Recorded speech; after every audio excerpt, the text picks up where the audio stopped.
Surat airport પર બેંકોકથી આવી રહેલી ફ્લાઇટમાંથી કસ્ટમ અને ડીઆરઆઈની ટીમે એક સંયુક્ત ઓપરેશનમાં ₹8 કરોડનો ગાંજો ઝડપી પાડ્યો છે. આ ગાંજો દિલ્હી સપ્લાય થવાનો હતો. બેંકોકથી આવેલી આ વીકની 2 ફ્લાઇટમાં આ ગાંજો મળ્યો છે. પહેલા દિવસે ફ્લાઇટમાં 6 કિલો તો બીજા દિવસે 2 કિલો ગાંજો મળ્યો. બંને કેસોમાં ગાંજો વિમાનમાં જ સીટ નીચે અને સીટની પાછળ છોડી દેવામાં આવ્યો. તમામ મુસાફરો ઉતરી ગયા બાદ ફ્લાઇટ દિલ્હી જનાર હતી અને ત્યાંથી સંતાડેલા ગાંજાની ડિલિવરી અજાણ્યા શખ્સો લેનાર હતા.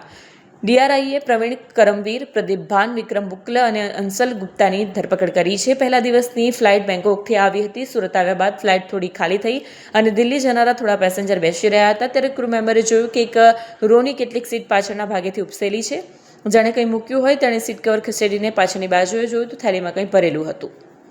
પાછળની બીજી સીટ જોઈ અને ત્યારબાદની પણ 2 સીટ જોઈ તો દરેકમાં આવું જ હતું અને સીટનો પાછળનો ભાગ ઉપસેલો હતો.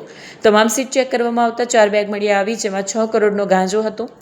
કસ્ટમ હોય કે ડીઆરઆઈ કે પોલીસ, જો ગાંજો કે હાઇબ્રિડ ગાંજો પકડાય તો આરોપી સામે એનડીપીએસ એક્ટ હેઠળ જ કાર્યવાહી થતી હોય છે અને સજાની જોગવાઈ તેની ક્વોન્ટિટીના આધારે થતી હોય છે, જેમાં 1 વર્ષથી લઈને 20 વર્ષ અને સેક્શન 31A હેઠળ પસાર થાય છે. આરોપી ફરી પકડાયાને જથ્થો વધુ હોય તો આજીવન સજા થઈ શકે છે.